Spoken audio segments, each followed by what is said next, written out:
Welcome everybody, and thank you for attending our Choice Overload webinar. Our panel of experts will answer your questions on the topics of Medicare, long-term care insurance, and estate planning. I'm Carol Anderson. I'm the marketing director here at Generations Law Group, and I will also be moderating today's webinar. So today we're going to introduce you to our imaginary couple, Joe and Margaret. They will help us illustrate the process of planning for your aging journey. Through our hypothetical scenario, we'll discuss what's entailed in planning for your future, especially if you've delayed your decisions. So let me introduce today's panelists in the order of their appearance. So first up, we will have Andrew Furman. Mr. Furman's an independent broker specializing in Medicare. After spending over 15 years working on Wall Street, Andy started Benefit Advisors Group in 2017 with a focus on helping clients understand the intersection of their healthcare benefits and financial wellness. As an independent broker, Mr. Furman represents many of the highly rated carriers and as such can work with clients to find the most affordable plan combined with the most comprehensive coverage. He resides in North Andover with his wife and 2 children. He's licensed in Massachusetts, New Hampshire, Maine, Rhode Island, and 6 other states. Then after Andrew speaks, we'll have our presenter, Angela Spears. Angela has more than 20 years experience in the world of corporate accounting. A few years ago, she decided to pivot and change careers. She enjoys working with numbers and has always strived to help others. So she put her business degree to use and started her own practice. With the many areas of her planning capabilities, she's found a true passion for educating everyone about the importance of long-term care planning. And then after Angela, we'll have attorney Samantha Gentle. Samantha is an associate attorney here at Generations Law Group and has many years of legal experience specializing in the areas of elder law, estate planning, mass health, Medicaid applications and appeals, asset protection, guardianships, and conservatorships. She was recently named a rising star by Super Lawyers, recognizing her as one of the top 2.5% of lawyers in Massachusetts under the age of 40. So thank you, Andy, Angela, and Sam for taking the time to discuss the nuances of Medicare, long-term care, and estate planning. And as I mentioned earlier, we created a scenario about the imaginary couple named Joe and Margaret. They are both 67. They had group health insurance under Joe's employer until Joe retired at age 65. Both Joe and Margaret enrolled in Medicare Part A when they turned 65. Joe has a chronic illness, so he enrolled in Medicare Part B plan and Part D prescription drug plan, as well as a supplement plan when he retired. Margaret decided not to enroll in Part B and Part D because she was in good health. She does not see her doctor on a regular basis, and she's not taking any prescriptions. So Margaret figured if something happened and she was hospitalized, she would be covered under her Medicare Part A plan for hospitalizations. She did not enroll in Part B or D to save a little extra money now that they were on a fixed income for retirement. So a year and a half later, Margaret and Joe figured it was time to get more coverage, especially for Margaret, so she could start seeing her doctor more regularly and to cover any prescription medications that she may need. So they reached out to Andy for some help.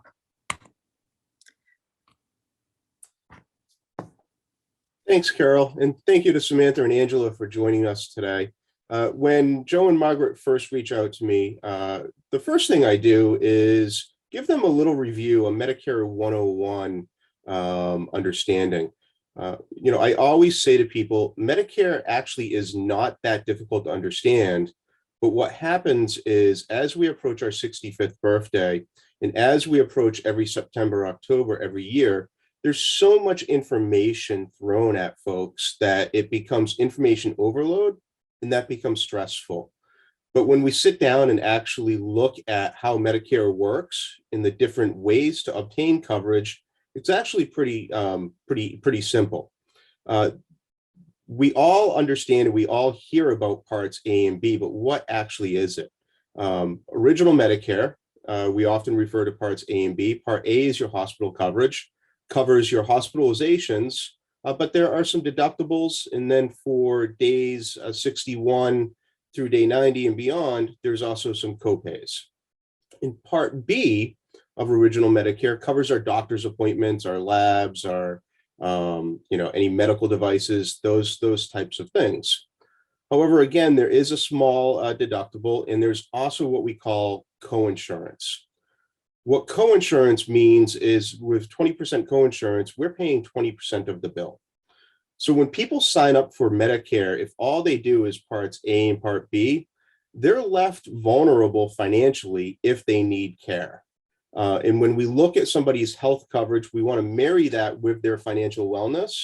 The leading cause of bankruptcies and the leading cause of stress, financial stress, is oftentimes related to healthcare and health crises. So we want to avoid that and help protect your wealth while providing for your health.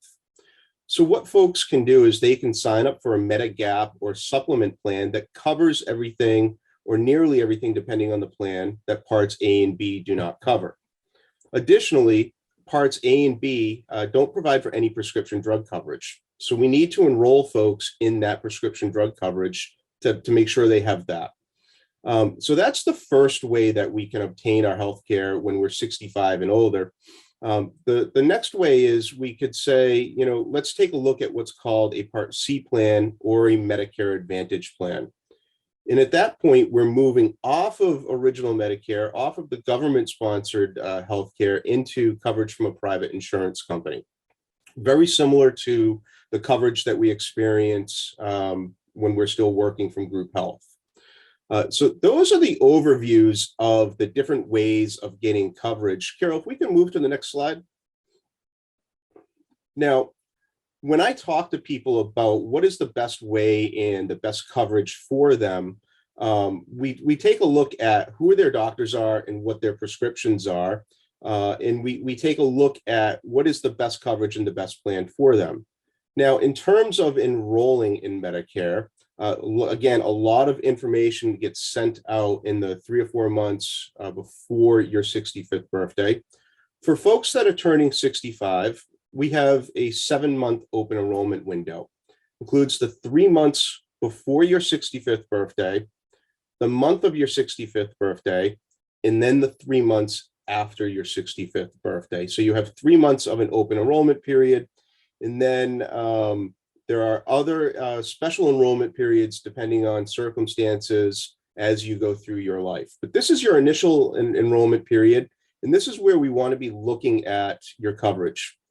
A lot of questions that we get right now are from folks that our life expectancy, and Angela may talk about this, our life expectancy is increasing. I believe it's currently 83, 84, 85 years old, in that range. So what that means is a lot of folks are working later in life. So one of the questions that we get is, when is it best to move off of our group coverage onto Medicare? What does that time frame look like? And those are where some of the special circumstances come in. But when you're approaching your 65th birthday, we really should be getting down, together and discussing what does your open enrollment period look like?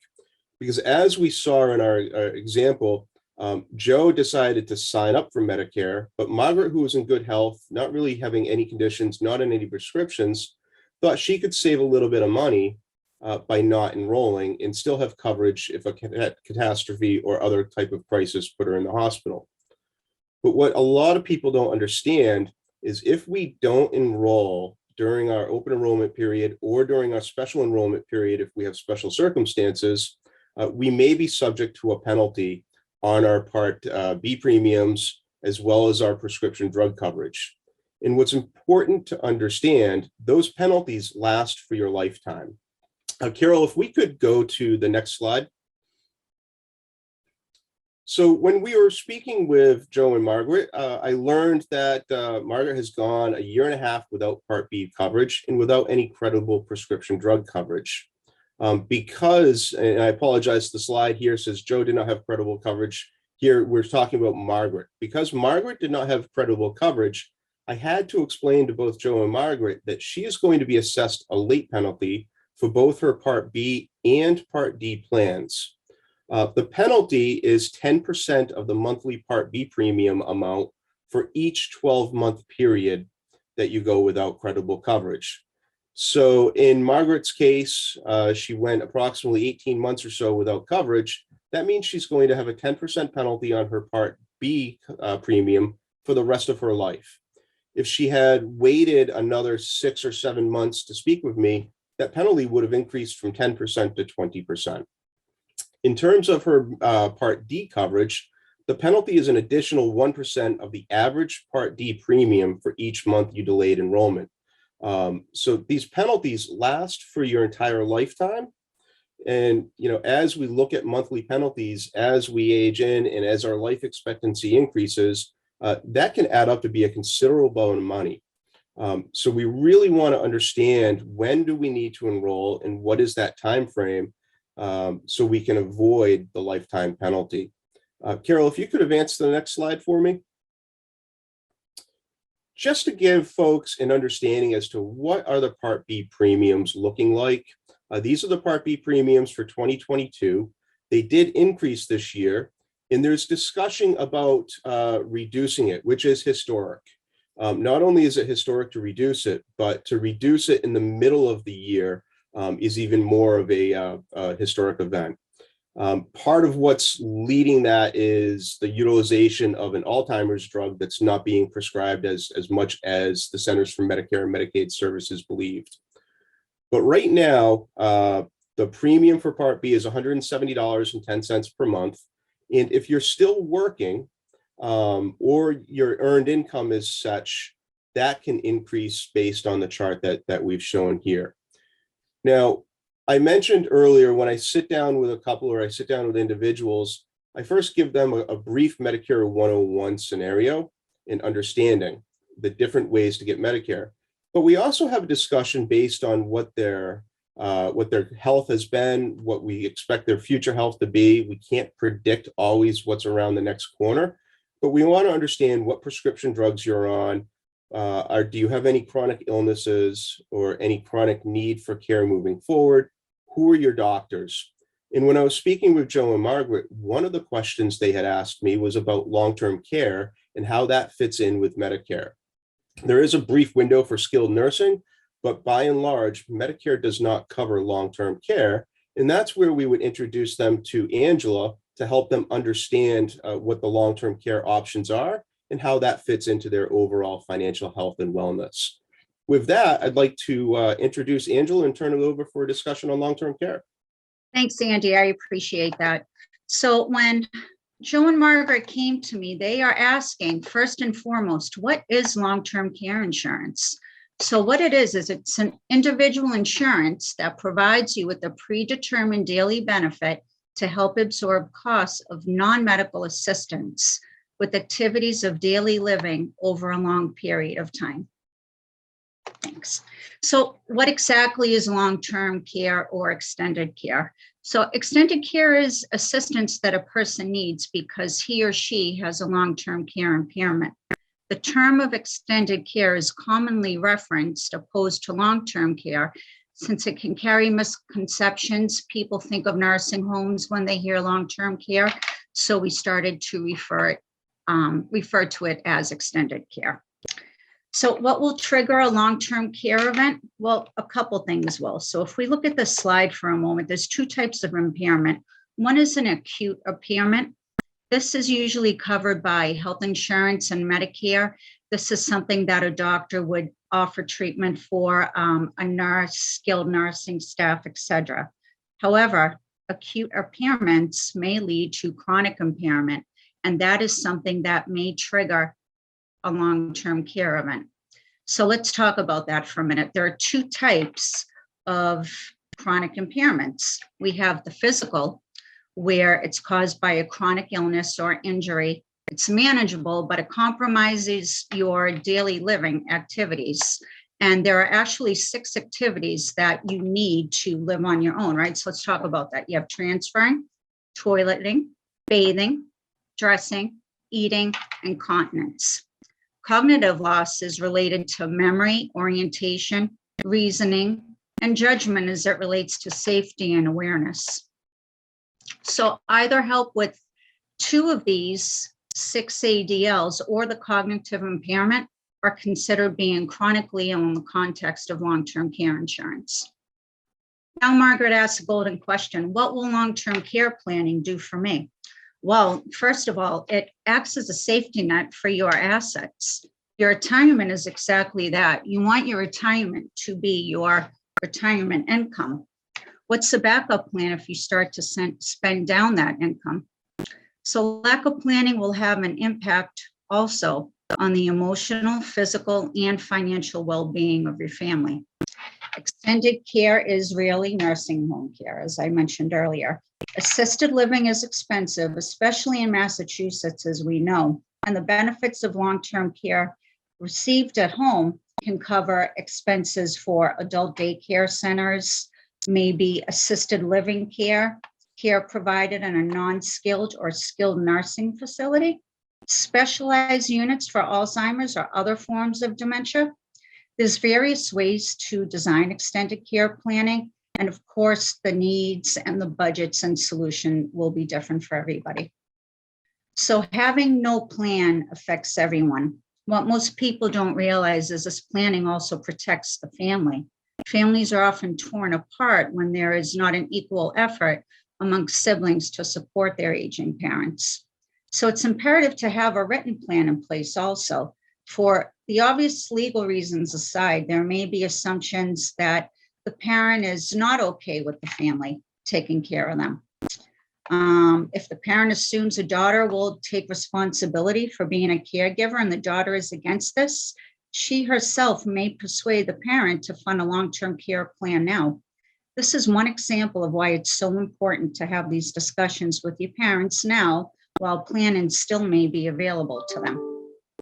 So let's talk about the initial meeting with Joe and Margaret. Carol, if you could go to the next slide. Thank you. So they have long-term care being the primary interest, and this is the reason I'm meeting with them. I learned that Margaret is in excellent health, but Joe not so much. So Joe's interested in learning about long-term care for his wife. Joe knows that women on average have a life expectancy of about 5 years longer than men, and about 44% of women over the age of 75 live alone. So Margaret and Joe's financial position. After speaking with them, learning about their objectives, their needs, their goals, I find out that the life insurance policy that Joe thought he had of $100,000 expired over 10 years ago. Now he's extremely worried that his wife will be left with less funds. So Joe's built a sizable IRA account with over $450,000. However, he mentioned he does not want to include this balance in the retirement income analysis because Social Security is currently covering the expenses of basic living. He wants to save as much money as possible to leave for Margaret to make up for the loss of having no life insurance.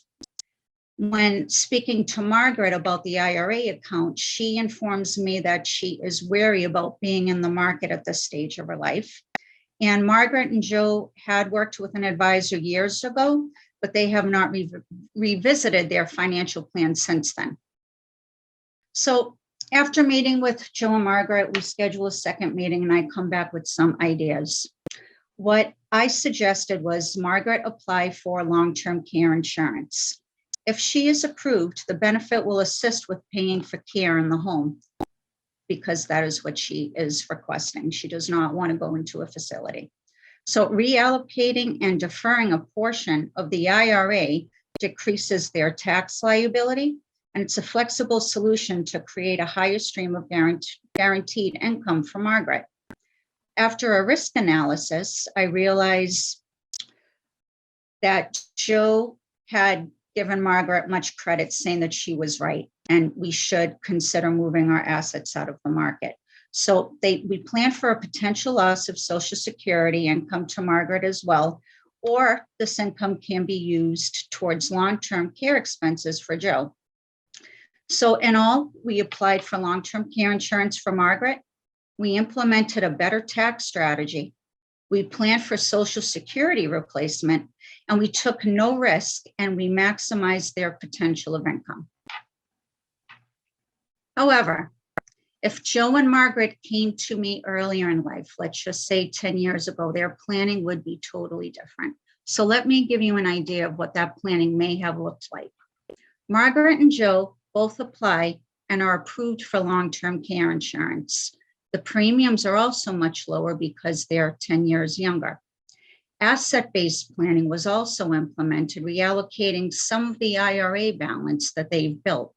The money has a money-back option if not used for the long-term care or death benefit. Financials were reviewed, and we were able to get Joe the life insurance in place that he wanted. And after a risk analysis, we moved the IRA to an account that was guaranteed to not fall below the principal. An added rider enabled the policy to increase the baseline annually as well. So in all, we implement long-term care insurance for the couple.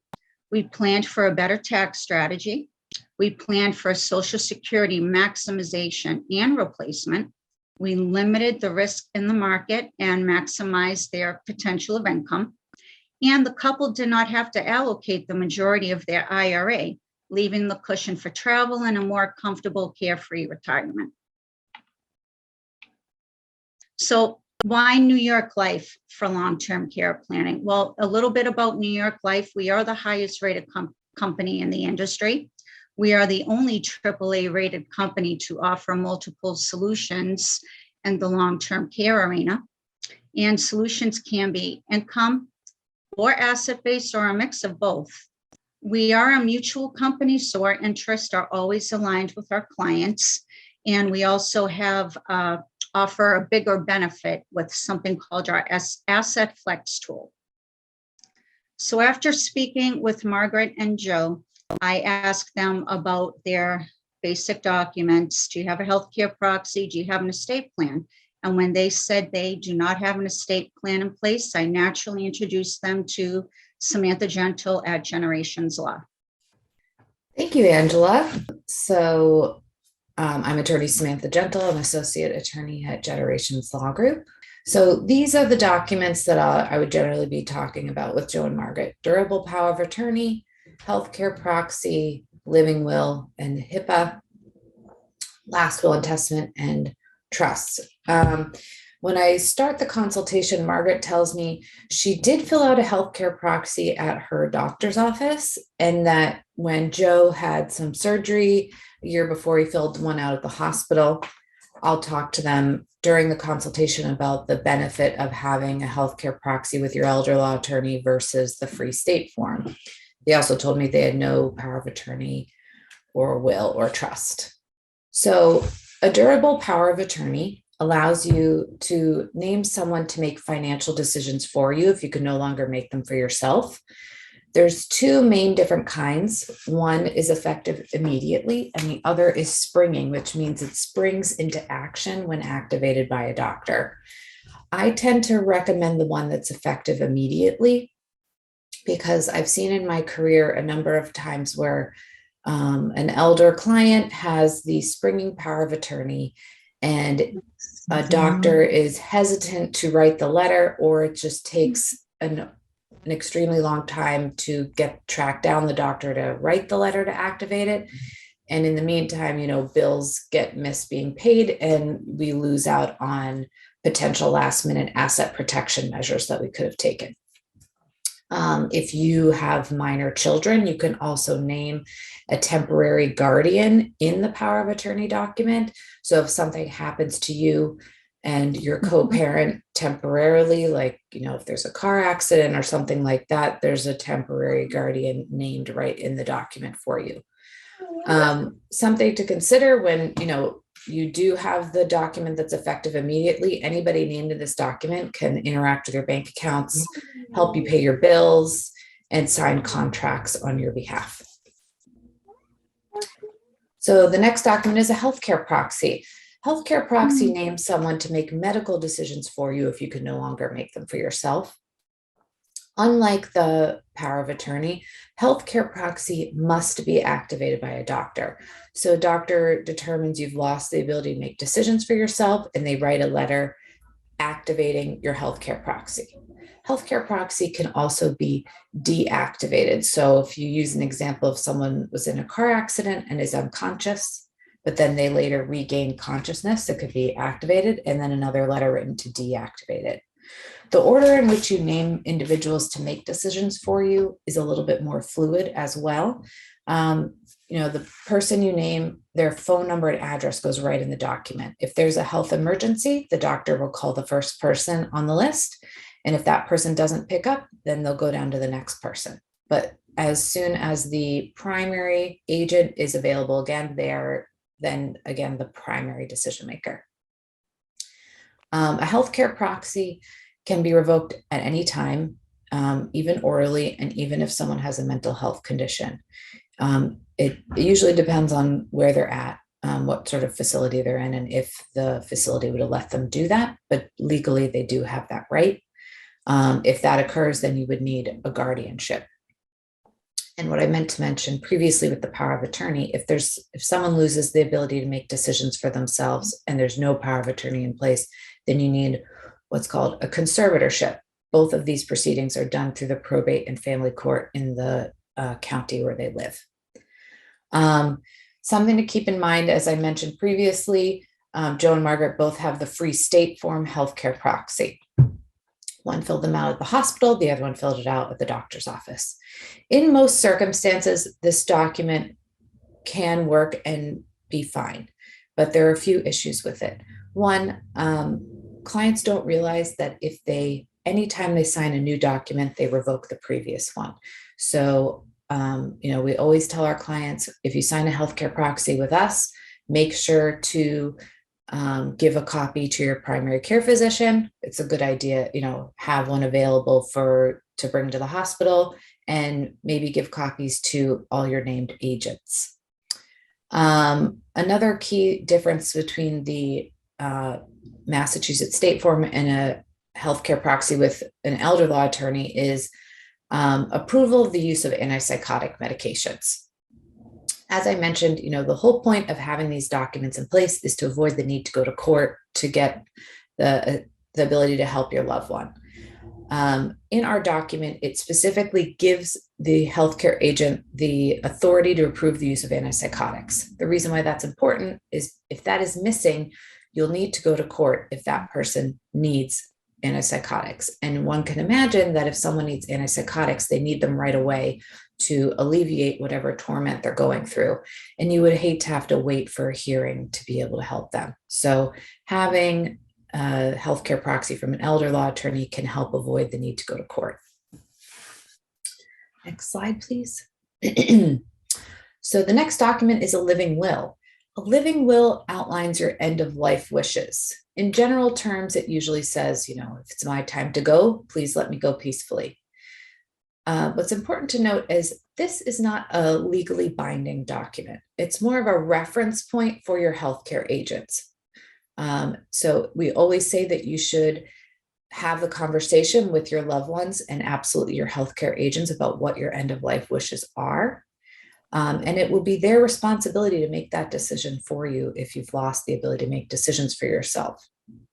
But when placed in that position, that's a very sad and stressful time, and they may be second guessing themselves. Is this what they really wanted? So having that living will there can give them peace of mind that they're making the right choice.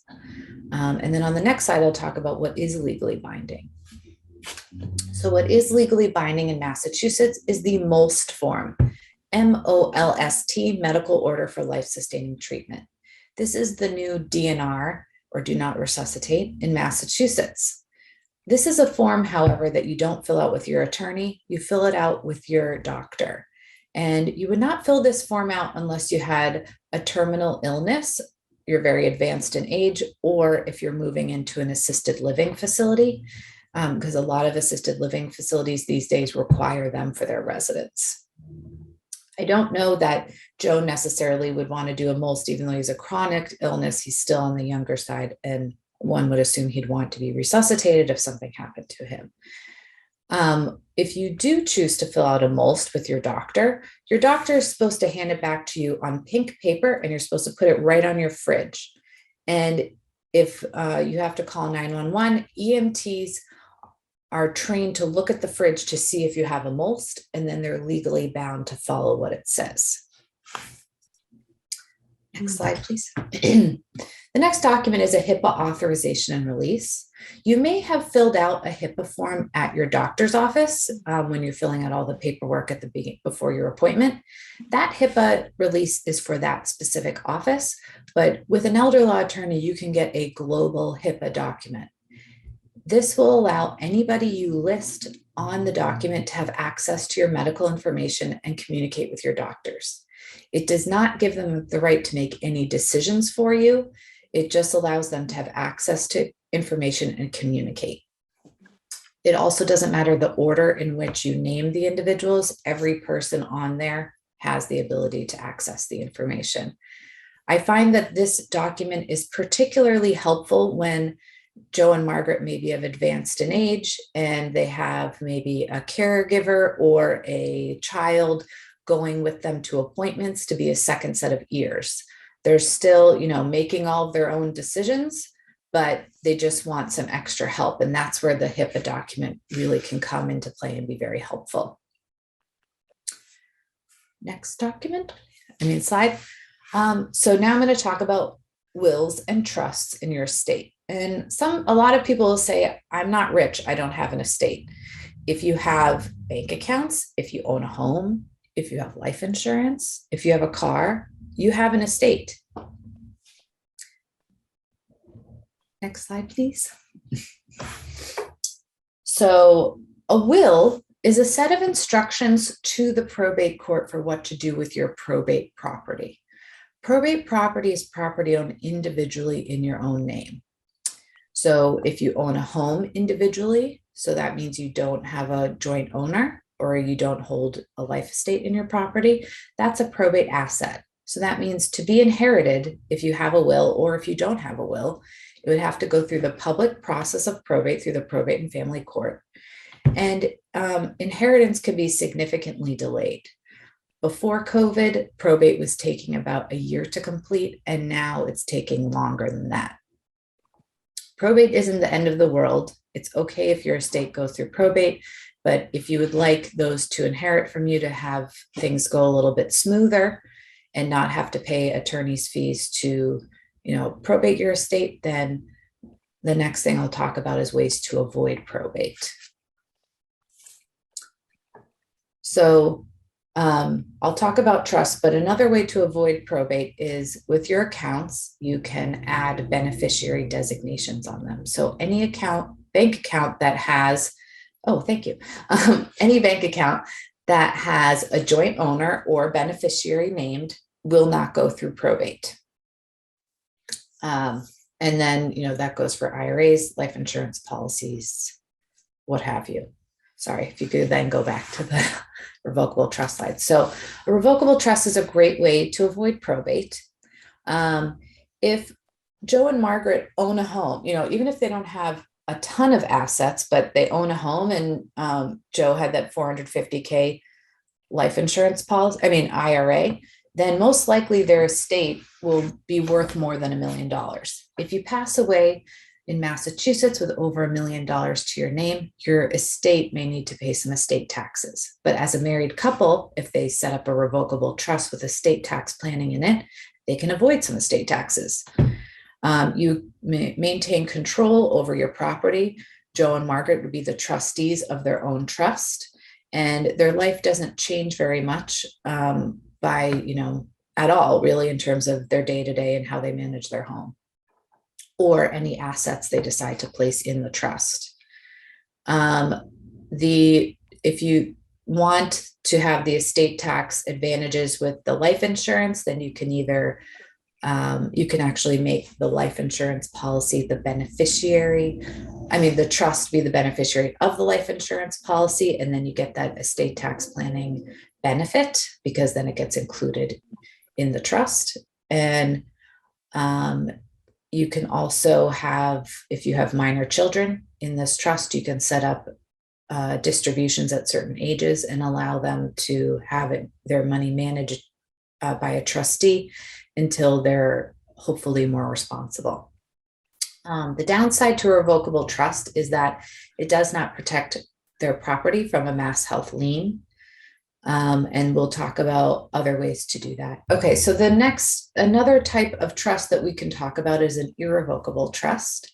So an irrevocable trust can actually protect your property from a mass health lien. So if you ever need mass health to pay for your home care or nursing home care, mass health may put a lien on the property.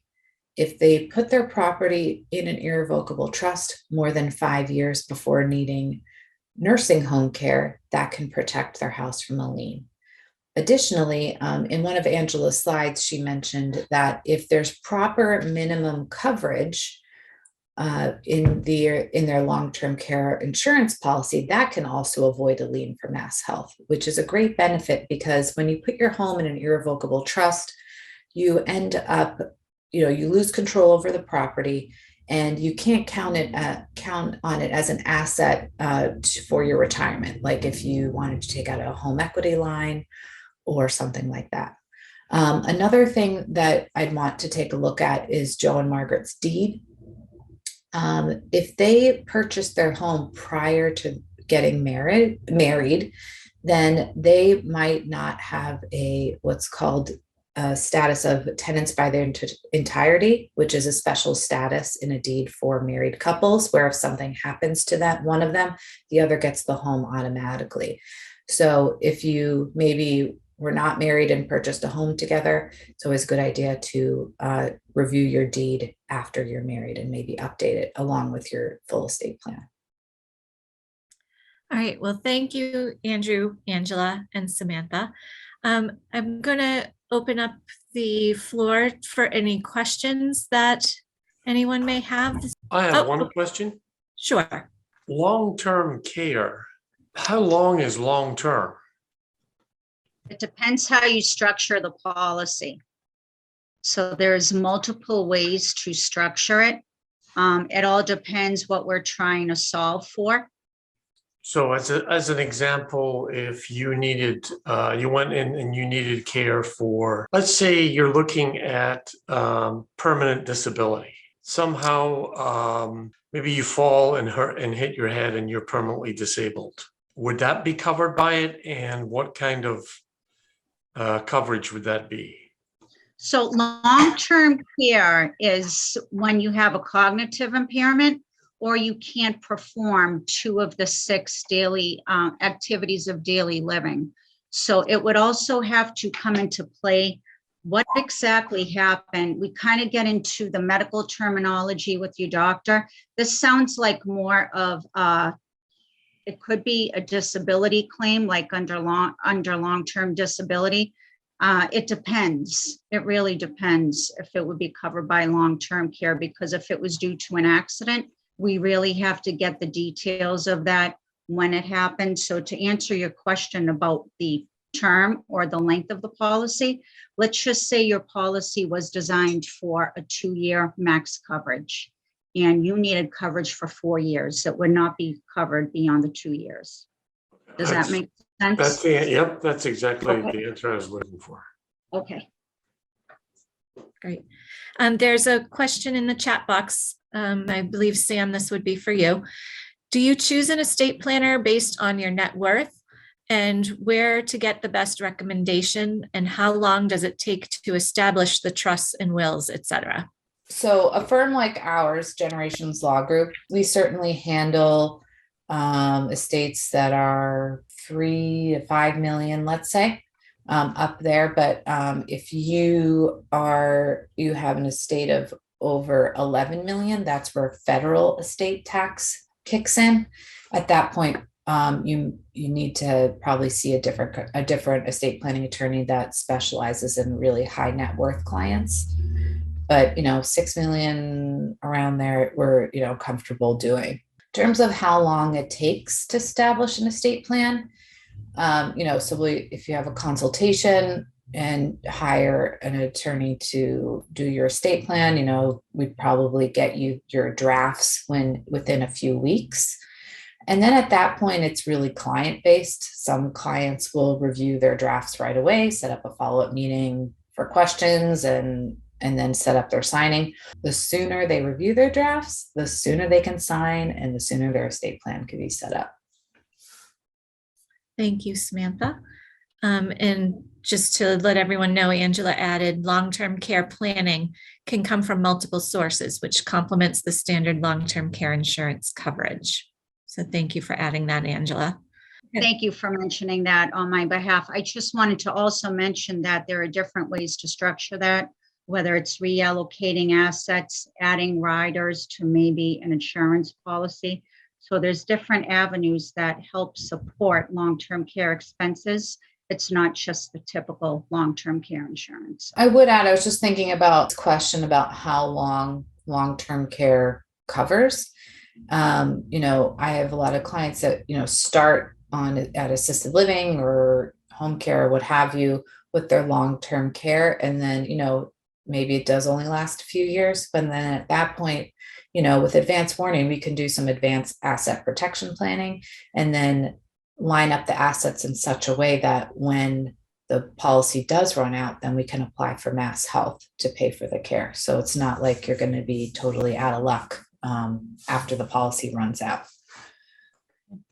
So it can be a potpourri of different things. Yep. And the sooner you discuss all this with an elder law attorney, the better, because one, you can plan ahead, and two, there are a lot of mistakes people make, very well-intended adult, elders or their children trying to help them, well-meaning mistake, they didn't realize they're doing something wrong, but it can really affect their Mass Health eligibility later. Okay. Thank you. Andrew, did you have anything to add about the Medicare side of things?